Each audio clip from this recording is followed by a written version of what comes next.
ஏசப்பா விடுதலை ஆகிட்டாரு, அவர் தான் காப்பாற்றினார். அம்மா தெய்வங்களை கை விட்டுருச்சு, ஏசு காப்பாற்றிட்டார். இயேசுவே மகிமை.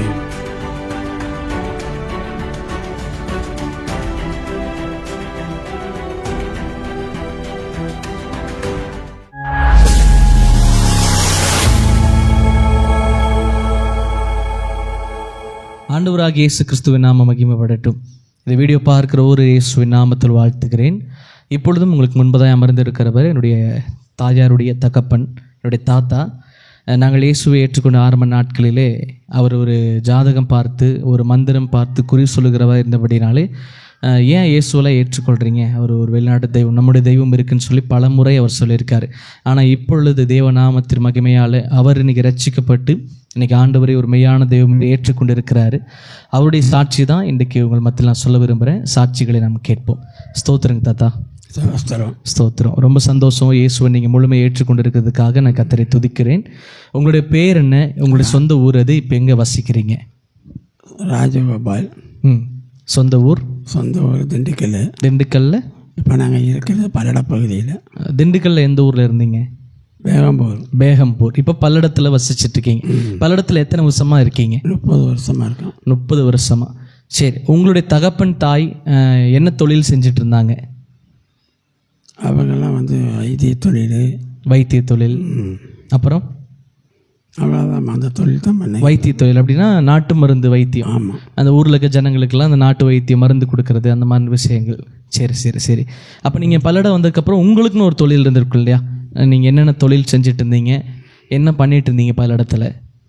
பல்லடத்தில் வந்து ஜோசியம் சொல்லிக்கிட்டு இருந்தேன். ஓ, ஜோசியம் சொல்லிட்டு இருந்தீங்க. எத்தனை வருஷமா? 30 வருஷமா. 30 வருஷமா. எத்தனை பேருக்கு ஜோசியம் சொல்லியிருப்பீங்க? நான் ஒரு 500 பேருக்கு சொல்லி. 500 பேத்துக்கு மேலே. சரி. ஜோசியம் மட்டும்தானா? ஆமாம், ஜோசியம், பரிகாரம் எல்லாமே பண்ணிக்கிட்டு. பரிகாரம்னா ஒரு ஏதோ ஒரு எதுக்காக பரிகாரம் பண்ணுவீங்க? பரிகாரங்கிறது வந்து கல்யாணம் ஆகலை அப்படின்னா அதுக்கு சீக்கிரம் ஆகிற மாதிரி ஏற்பாடு பண்ணி. என்ன பண்ணுவீங்க? அதுக்கு என்ன பரிகாரம் பண்ணுவீங்க? அதுக்கு தான் ஜாமானம்லாம் வாங்கி, அதுக்கான பொருட்கள்லாம் வாங்கி தண்ணியில் கொண்டு போடணும். தண்ணியில் கொண்டு போட்டால் திருமணம் ஆயிரும். அது அந்த நம்பிக்கையில் நீங்கள் பரிகாரம் பண்ணியிருக்கீங்க. 6 மாதத்தில் ஆயிரும். சரி. அது போக வேற எதுக்காகலாம் பரிகாரம் பண்ணியிருக்கீங்க? மேரேஜுக்காக பரிகாரம் பண்ணியிருக்கீங்க, கல்யாணம் ஆகாதவங்களுக்காக. வேற எந்த விஷயத்துக்கெல்லாம் பரிகாரம் பண்ணியிருக்கீங்க? வேற என்ன விஷயத்துக்கு பண்ணியிருக்கேன்னு கேட்டிங்கன்னா, இடம் வாங்குறது விற்கிறது. விற்க முடியல அப்படின்னா விற்று கொடுக்கறதுக்கான வழி. சரி. ஒருவேளை ஏதாச்சும் குடும்ப பிரச்சனைகளை விற்று கொடுக்க ரொம்ப இந்த மாதிரி சொல்லுவாங்க, செய்வனம் மந்திர மாயம், அந்த மாதிரி இருக்கவங்களுக்குலாம் நீங்கள் பரிகாரம் சொல்லி தந்திருக்கீங்க, இதில் விடுபடுறதுக்கெல்லாம். அப்படி தானே? ஆமாம். சரி. அது போக நீங்கள் என்னென்ன தொழில் பண்ணிட்டு இருந்தீங்க? அதுக்கு போக அந்த ஜாஸ்தி மந்திரவாதிகளெல்லாம் சுற்றி கோயில் வழியில் எல்லா ஆளுகளையும் பழகி வச்சுருக்கேன். எல்லா மந்திரவாதிகளுக்கு கூட இருக்கிறீங்க? சரி. நான் அந்த வேலைக்கு போக மாட்டேன். நான் வந்து நல்லது செய்யறதோட சரி. எத்தனையோ மந்திரவாதிகள் இருந்தாலுமே நீங்கள் வந்து இந்த குறிப்பிட்ட அளவோடு நிறுத்திட்டீங்க. ரொம்ப இந்த மந்திரம் சொல்கிறது, செய்வனை வைக்கிறது, அந்த மாதிரி நீங்கள் போகலை. ஆனால் அப்படிப்பட்டவங்களாம் உங்களுக்கு நண்பராக இருந்திருக்காங்களா? இருக்காங்க. இப்போ வரைக்கும் நண்பராக இருக்காங்க. சரி. ஆனால் நீங்கள் கண்ணால் பார்த்துருக்கீங்க அந்த மாதிரி பச்சதெல்லாமே பண்ணதெல்லாமே உங்களுக்கு தெரியும்? எல்லாமே தெரியும். எப்படி பண்ணணும்னு உங்களுக்கு தெரியுமா? எல்லாம் தெரியும். எல்லாமே தெரியும். எப்படி பண்ணணும், எப்படி அதை எடுக்கணும் முதற்கொண்டு உங்களுக்கு தெரியும். எடுக்கிறதுக்கு தான் தெரியும், பண்ணுறதுக்கு தெரியாது. அது எடுக்கிறதுக்கு நீங்களே எடுத்திருக்கீங்க. சரி. அப்படிப்பட்ட ஒரு மந்திர இது பண்ணுறதெல்லாம் நீங்கள் பண்ணியிருக்கீங்க. சரி, அப்படி இல்லை அதுலேயே நீங்கள் வேற என்னெல்லாம் பண்ணியிருக்கீங்க? அந்த வித்தைகள்லாம் பண்ணீங்க இல்லையா? அதுலேயும் இன்னும் என்னென்ன பண்ணியிருக்கீங்க? ஏன்னா நிறையா கேள்விப்பட்டு இருக்கிறேன். நிறைய விஷயங்கள் சொல்லுவாங்க, இந்த மந்திரத்தை வச்சு இப்படி பண்ணேன், இந்த மந்திரம் போட்டு அப்படி நடந்துச்சு அப்படின்னு சொல்லி. நீங்கள் எந்த மாதிரிலாம் மந்திரத்தில் வச்சு இந்த காரியங்கள்லாம் பண்ணியிருக்கீங்க? இந்த மாதிரி தான் பல விஷயங்கள் வந்து புக்கு இருக்கு. எது புக்கு? மந்திர புக்கு. அந்த புக்கில் படித்து சரி என்னது சொல்லி நம்ம அதை செய்யணும். சரி. இந்த மந்திர புக்கை படித்து ஒரு விஷயத்தை மாற்றுறதுக்கு, ஒரு காரியங்கள் பண்ணுறதுக்கு அப்படியே அந்த புக்கும் படியே நீங்கள் பண்ணுவீங்க. அதுக்குன்னு தனியாக புக்கு வெளியில் விற்கிறாங்களா? நீங்கள் விற்கிறாங்க? இன்னைக்கு நேற்று இல்லை. சரி. பரம்பரையாக இருக்குது. உங்கள் பரம்பரை ஃபுல்லாகவே. அப்போ உங்கள் பரம்பரைக்கு முன்னாடிலாம் இந்த மாதிரி தொழில் பண்ணியிருக்காங்களா? தொழில் பண்ணியிருக்காங்க. சரி. எல்லாம் கொண்டு போய் வேணான்ட்டு விட்டுட்டாங்க. உங்கள் தாத்தா பாட்டிலாம்? அதான் சொல்கிறேன். சரி. அவங்களும் இந்த மாதிரி மந்திரங்கள்லாம் பண்ணியிருக்காங்க? அவங்களாம் பண்ணியிருக்காங்க. சரி. சரி, ஓகே. அப்போ இந்த மாதிரி நிறைய விஷயங்கள் பண்ணியிருக்கீங்க. அப்போது லேண்ட் புரோக்கரில் பார்க்குறதுலேருந்து லேண்டு விற்க முடியாதவங்களுக்கு விற்று கொடுக்குறது, அது மொத்தம் இந்த மந்திர வித்தைகளை வச்சு நீங்கள் நல்லதும் பண்ணியிருக்கிறீங்க. அந்த மாதிரி நிறைய விஷயங்கள் நடந்திருக்கு. நிறைய பேத்துக்கு உதவி செஞ்சுருக்கீங்க. திருமணமே ஆகாத நிறைய பேத்துக்கு அந்த மந்திர விஷயங்களை வச்சு நீங்கள் திருமணத்துக்காக பரிகாரம்லாம் சொல்லி கொடுத்துருக்கீங்க, அவங்களுக்கு உதவி செஞ்சுருக்கீங்க. அது போக உங்களுக்கு அதுக்காக பணங்கள்லாம் கொடுத்துருப்பாங்க. இப்போ விருப்பப்பட்டு அவங்க கொடுப்பாங்க, கடவுளுக்காக கொடுக்குறது போல் நீங்கள் நன்மை செஞ்சு கொடுத்ததுனால உங்களுக்கு என்ன பண்ணிருப்பாங்க, உங்களுக்கு கண்டிப்பாக கொடுத்துருப்பாங்க. அந்த மாதிரி நிறைய தெய்வங்களுக்கு நீங்கள் வணங்கியிருக்கீங்க, அப்படி தானே? நீங்கள் எத்தனை கோயில் போயிருப்பீங்க, எத்தனை தெய்வங்களை வணங்கியிருப்பீங்க? ஒரு 300 சாமி வணங்கியிருக்கேன். ஓ, எல்லா தெய்வம் சொல்லப்போனால் எல்லா தெய்வங்களுக்கும் நீங்கள் போயிருக்கீங்க, வணங்கியிருக்கேன். சரி சரி சரி. அப்படின்னா நீங்கள் ஒன்று கூட எனக்கு கை கொடுக்கலை, ஒன்று கூட கை கொடுக்கல. சரி, அதை நான் பின்னாடி உங்களுக்கு கேள்வி கேட்குறேன். சரி, இப்போது நீங்கள் இப்படி இந்த மாதிரி மந்திர வித்தெல்லாம் பண்ணும்போது உங்கள் உடம்பு எப்படி இருந்துச்சு? இந்த மந்திரங்கள்லாம் பண்ணியிருப்பீங்க இல்லையா? இந்த மாதிரி நிறைய மந்திர வித்தை பண்ணினீங்க, ஜோசியம் பார்த்துருக்கீங்க, அப்புறம் முத்து போட்டு பார்த்துருக்கேன்னு சொன்னீங்க. அப்போ எல்லாம் நல்லா தான் இருந்தீங்க. அப்புறம் ஏன் கொஞ்ச நாள் கழிச்சு என்ன ஆச்சு, உடம்புக்கு என்ன ஆச்சு உங்களுக்கு? திடீர்னு சர்க்கரை வந்துருச்சு, சர்க்கரை வியாதி. எந்திரிக்க முடியல, உட்கார முடியல, பயங்கரமாக உடம்பை பாதிச்சிருச்சு. சரி சரி சரி. அப்புறம் பாப்பா மக பாசம்மா, உன்னுடைய தொழிலே வேண்டாம், தூக்கி போட்டு வாங்க, சரி சரி, ஆண்டவர்கிட்ட வந்துடுங்க, உங்களுக்கு எதுக்கு இந்த மேல் அப்படின்னு சொல்லி சத்தம் போட்டாங்க. சரி சரி. அப்புறம் அடையவே காலி பண்ணி ஜாமான் கொண்டு தண்ணியில் போட்டு ஆற்றுல கொண்டு போட்டேன் எல்லாத்தையுமே. சரி, சொன்னாங்க உங்கள் மக என்னன்னு உங்கள்கிட்ட சொன்னாங்க? ஏசாமியை நம்புங்க, இந்த சாபாவம்லாம் போயிடும், நீங்கள் வந்துடுங்க அப்படின்னு சொல்லி. ஏன்னா நானும் பார்த்த வரைக்குமே இந்த மந்திரம் பண்ணவங்க, இந்த மாயம் பண்ணவங்க, இந்த குறி சொன்னவங்க, ஜாதகம் பார்த்தவங்க எல்லாருமே மரண தருவாயில் ரொம்ப ஒரு வியாதியோட கஷ்டப்பட்டு ரொம்ப ரொம்ப மறிக்கும்போது கஷ்டமாக தான் மறிக்கிறாங்க. நான் அந்த மந்திரம் பண்ணவங்களை பார்த்தது வரைக்கும். ஏன்னா அவங்க மரணம் அப்படின்னு வரும்போது அவங்களுக்குள்ள ஒரு அந்த அவ்வளோ நாள் அவங்க செஞ்ச அந்த மந்திர விஷயங்கள் எல்லாமே ஒரு சாபத்தை போல் அவங்கள பின்தொடருது. அப்போது நீங்கள் உங்கள் அம்மா என்னுடைய அம்மா என்ன சொல்லியிருப்பாங்கன்னா, நீங்கள் இயேசு ஏற்றுக்கோங்க, இயேசு சாபத்தையும் பாவத்தையும் மாற்றுகிற ஒரு தெய்வம், அதனால் நீங்கள் என்ன பாவத்தில் இருந்தாலும் சாபத்தில் இருந்தாலும் இயேசு உங்களுக்கு ஒரு மாற்றத்தை தரவர். அப்படி சொன்ன உடனே உங்களுக்கு என்ன தோணுச்சு? முதல்ல சொன்ன உடனே ஏற்றுக்கிட்டீங்களா? எப்படிங்க? அம்மா உங்கள்கிட்ட சொன்ன உடனே ஏற்றுக்கிட்டீங்களா? இதுக்கு முன்னாடி நீங்கள் ஏசப்பட்ட எனக்கு வாக்குவாதம் வரும். என்னன்னு?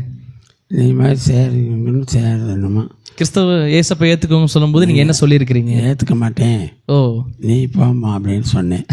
நான் ஏற்றுக்க மாட்டேன், என் தெய்வம் எனக்கு முக்கியம், நீ போமா, உன் வழியில் நீ போ அப்படின்னு நீங்கள் சொல்லியிருக்கீங்க. வேற என்னெல்லாம் சொல்லியிருக்கீங்க? வேற ஒன்றும் சொல்லலை. அப்புறமேலுக்கு இதை நீங்கள் போட்டு வாங்க, இதெல்லாம் போட்டால் தான் உங்களுக்கு உடம்பு நல்லா ஆகும், இந்த தேவையில்லை. சரி சரி. அப்படிலாம் நிறையா சொல்லியிருக்கீங்க. 2 பேர்த்துக்குள்ள வாக்குவாதங்கள் நடந்திருக்கு. ஏன்னா அவங்க ஒரு கிறிஸ்தவ இயேசுவை ஏற்றுக்கொண்டிருக்கிறாங்க, நீங்கள் இப்படி இருக்குங்க. அப்படிங்கும்போது கண்டிப்பாக அவங்க ஒரு தகப்பனுங்கிற ஒரு முறையில் இதெல்லாம் விட்டுருங்கப்பா, இதெல்லாம் சாபம். ஏன்னா பைபிளில் அதான் சொல்லியிருக்கு. ஏன்னா இந்த மாதிரி மற்றவர்களுக்கு பண்ணுற எல்லாமே சாபம், பாவகரகம். ஆமாம், இதெல்லாம் நீங்கள் விட்டு விமோசனம் வாங்க, இதெல்லாம் வாங்க, இது பாவம், இதெல்லாம் தொடர்ந்து செய்ய பின்னாடி உங்களுக்கு பிரச்சனையாக இருக்குன்னு சொல்லியிருப்பாங்க. அதை சொல்லும்போது நீங்கள் ஆரம்பத்தை நீங்கள் ஏற்றுக்கல. ஏன்னா நீங்கள் ஒரு அந்த இடத்துல ஒரு பக்தியாக இருந்திருக்கீங்க. ஏன்னா நான் உங்களை பார்க்கும்போது கழுத்தில் ருத்ராட்ச கொட்டை இருந்திருப்பீங்க, கழுத்து ஃபுல்லாக அப்படி ருத்ராட்ச கொட்டையாக தான் இருக்கும். அப்புறம் பார்த்தீங்கன்னா செயின் பயங்கரமாக போட்டிருப்பீங்க, அப்புறம் நெத்தி ஃபுல்லாக பட்டையாக இருக்கும், குங்குமம், சந்தனம், அது இதுன்னு நிறைய பண்ணியிருப்பீங்க. ஏன்னா நீங்கள் அப்படி தானே இருந்தீங்க. ஆனால் அப்படி தான் உட்காந்து நீங்கள் ஆஃபீஸ் தனியாக வச்சுருந்தீங்க, அப்படி தானே?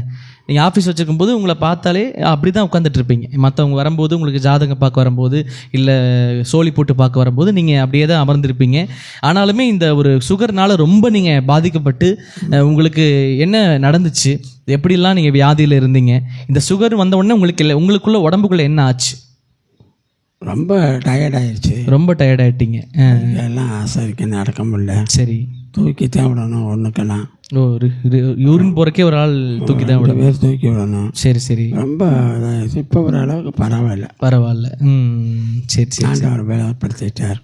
பரவாயில்ல. அப்போ அந்த வியாதி இருக்கும்போது உங்களை யூரின் போகிறக்கே ஒரு ஆள் தூக்கி தான் கூட்டிகிட்டு போகணும், அப்படி தானே? நடந்து போனால் கூட தூக்கிட்டு தான் போகணும். ரொம்ப கஷ்டமான நிலமையில இருந்தீங்க. அந்த அடிக்கடி ஃபிக்ஸ் எல்லாம் வந்திருக்கு, அடிக்கடி ரொம்ப முடியாமல் ஹாஸ்பிட்டல்லாம் தங்கியிருக்கீங்க. ஐயோ, ஏன் சொல்கிறீங்க? 15 நாள் இங்கே மாற்றி அங்கே மாற்றி கொண்டு போய் தள்ளி சரி சரி சரி சரி சரி. அப்படி இருக்க நிலமையில ஏசப்பா உங்களுக்கு எப்படி சுகம் கொடுத்தாரு? ஏன்னா நீங்கள் இத்தனையே தெய்வத்தை வணங்குனீங்க இல்லையா? உங்களுக்குள்ள என்னைக்காச்சும் ஒரு எண்ணம் வந்திருக்கா, நம்ம இத்தனை தெய்வத்தை நம்ம வணங்குறோமே, அவங்களுக்காக நம்ம கோயிலுக்கு போயிருக்கிறோம், மந்திரம் சொல்லியிருக்கிறோம், நம்ம ஜாதகம் பார்த்துருக்குறோம், ஏன் அந்த தெய்வம் என்னை கைவிட்டுச்சு அப்படின்னு சொல்லி என்னைக்காச்சும் உங்களுக்குள்ள யோசனை வந்திருக்கா? நான் நம்பிக்கிட்டேன்.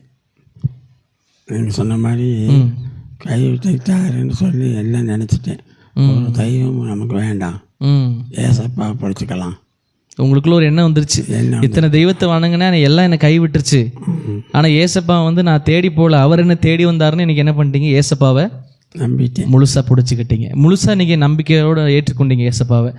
இன்றைக்கி ஏசப்பா ஏற்றுக்கிட்டதுக்கப்புறம் உங்கள் உடம்புக்குள்ளே என்னெல்லாம் மாறிச்சு? ஏன்னா பைபிள் சொல்லுது ஏசு கிறிஸ்து ஒரு மனுஷனுக்குள்ளே வந்தால் அந்த மனுஷன் புதிய மனுஷனாக மாறுறான்னு பைபிள் சொல்லுது. அப்போ ஏசப்பா உங்களுக்குள்ளே வந்த உடனே உங்களுக்குள்ளே என்னெல்லாம் மாறிச்சு?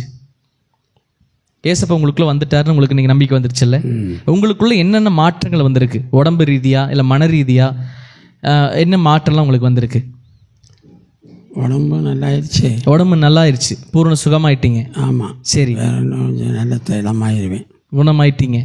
சரி, உங்கள் மனசுக்குள்ளே என்ன தோணுது இப்போது? அது வரைக்கும் ஏன்னா இயேசுவை ஏற்றுக்கிற வரைக்கும் நமக்குள்ளே ஒரு சந்தோஷம் இருக்கவே இருக்காது. ஏன்னா நாங்கள் இயேசுவை ஏற்றுக்காமல் இருந்தவங்க தான். இயேசுவை ஏற்றுக்கிட்டு மனசுக்குள்ளே ஒரு சந்தோஷத்தை இயேசப்பா கொடுப்பார். நம்ம பாவத்திலேருந்து விடுதலை ஆகிட்டோம், நம்ம சாபங்கள் இனிமேல் நம்ம வாழ்க்கையில் இல்லை அப்படிங்கிற எண்ணம் நமக்குள்ளே இன்றைக்கி உங்களுக்குள்ள வந்துருச்சா? ஏசப்பாவுடைய இது திருநாமத்தினால நான் சுகமடைஞ்சிட்டேன்னு நம்பிக்கை, ஞானஸ்தானம் வாங்க போகிறோம் அப்படின்னு ஒரு சந்தோஷம். சரி, அந்த சந்தோஷம் உங்களுக்குள்ள வந்துருச்சு. அதான் பைபிள் வசனம் சொல்லுது, குமாரன் உங்களை விடுதலையாக்கினால் மெய்யாகவே விடுதலையாவீர்கள். அப்போது இயேசு ஒரு மனிதனை விடுதலையாக்கணும்னு நினச்சிட்டாருன்னா அந்த மனிதனை வந்து ஒரு பூரண விடுதலையாக்க அவர் ஆரம்பிச்சுவார். நீங்கள் சொன்னீங்க முன்னாடியே, நான் ஜாதகம் பார்த்தேன், முத்து போட்டேன், எத்தனையோ மந்திரவாதிகளுக்கு வந்து நான் வந்து இருந்திருக்கிறேன் அப்படின்னு சொன்னீங்க. அப்படிப்பட்ட வாழ்க்கையை வாழ்ந்து இன்னைக்கு ஏசப்பா உங்களுக்கு ஒரு மாற்றத்தை கொடுத்து பாருங்கள். இயேசுங்கிற ஒரு தெய்வம் நம்ம தேடி போக வேண்டிய அவசியம் இல்லை. நம்மளால் இயேசு அறியாத போது கோயிலுக்குள்ளே தேடி போவோம், இங்கே இருந்து கேரளாவுக்கு போவோம், கேரளாவில் இருக்கவங்க தமிழ்நாடு கோயில் தேடி வருவாங்க. ஆனால் இயேசுங்கிற ஒரு தெய்வம் எந்த ஒரு மனிதன் வீடுகளுக்குள்ளே இருந்து கூப்பிட்டாலும் இயேசு தேடி வரவர். அப்போ நீங்கள் இது கோயிலுக்குள்ளே தேடி போய் நேசித்த தெய்வம் உங்களை கைவிட்டுருச்சு, ஆனால் நீங்கள் தேடி வராத உங்களுடைய பெண் கும்பிட்ட ஒரு மெய்யான ஒரு இயேசு கிறிஸ்துவ உங்கள் வாழ்க்கையில் இன்றைக்கி சுகத்தையும் ஒரு விடுதலையும் கொடுத்துருக்கார். சரி, இன்றைக்கி இயேசு நீங்கள் முழுசாக ஏற்றுக்கொண்டீங்க. இன்னையிலேருந்து இயேசுக்காக எப்படிப்பட்ட வாழ்க்கை வாழணும்னு உங்களுக்குள்ள ஆசை இருக்குது? ஏசப்பாக்காக நீங்கள் என்ன பண்ணலாம்னு நீங்கள் ஆசைப்பட்றீங்க? இது வரைக்கும் செஞ்ச சாவ பாவங்கள்லாம் விபத்துக்காக நல்ல முறையாக இருக்கணும். இதெல்லாம் இது வரைக்கும் நான் இந்த பாவத்தில் வாழ்ந்துட்டேங்க. நீங்கள் குடிகாராக இருந்திருக்கலாம், ஒருவேளை இப்படிலாம் பாவ வாழ்க்கை தான் வாழ்ந்துட்டு ரொம்ப பாவ வாழ்க்கையில் இருந்தீங்க. இனிமேல் அந்த பாவ வாழ்க்கையை என்ன பண்ண மாட்டீங்க நீங்கள்? அது வேண்டாம். ஏசு எனக்கு மாற்றத்தை கொடுத்துட்டாரு, ஒரு தெய்வத்தை நான் அறிஞ்சிக்கிட்டேன், இனிமேல் என்ன பண்ண மாட்டேன், நான் அதை நான் செய்ய மாட்டேன். நீங்கள் முடிவு எடுத்துட்டீங்க. சரி, ரொம்ப சந்தோஷம். இயேசு உங்களுக்கு மறு வாழ்வை கொடுத்துருக்கிறாரு. இந்த வீடியோ பார்க்குறவங்களுக்கு நீங்கள் என்ன சொல்ல விரும்புகிறீங்க? ஏன்னா இயேசு ஏற்றுக்கிட்ட உடனே உங்கள் லைஃப்பில் ஒரு மாற்றம் வந்துருச்சு. ஏன்னா இங்கே உயிருள்ள சாட்சியை நீங்கள் உட்காந்துட்ருக்கீங்க. அதே போல் இங்கே வீடியோ நிறைய பேர் பார்ப்பாங்க, உங்கள் நிலைமையிலேயே உங்களை மாதிரியே பிரச்சனையோட, உங்களை மாதிரியே வியாதியோட, உங்களை மாதிரியே நிறைய மரண தருவாயில் நிறைய பேர் வீடியோ பார்ப்பாங்க. அவங்களுக்கு நீங்கள் என்ன சொல்லலான்ட்டு இருக்கீங்க இயேசுவை பற்றி? நிறையா சொல்ல வேண்டியது இருக்குது. கர்த்தரை பற்றி நீங்கள் நம்புங்க. கர்த்தர் உங்களுக்கும் சகல காரியங்களும் கர்த்தர் சுகம் கொடுப்பார். சரி, ஓகே. ஆண்டவராகிய இயேசுவின் நாமம் மகிமைப்படட்டும். என்னுடைய தாத்தாவோட சாட்சி கேட்டிருப்பீங்க. அவர் கடந்து வந்த பாதைகள், அவர் இயேசு அறிவதற்கு முன்பதாக எப்படி இருந்தார், இன்றைக்கி இயேசுவை ஏற்றுக்கொண்டு இருக்கிறாருங்கிறது எனக்கு மிகுந்த சந்தோஷம். ஏன்னா எல்லாருமே பல தடவை சொல்லியிருக்கிறாங்க, முதல்ல உங்கள் சொந்த குடும்பத்திற்கு ஊழியம் செய்யுங்க, அப்புறம் மற்றவங்க எல்லாத்துக்கும் செய்யலான்னு உலகத்தில் சொல்லுவாங்க.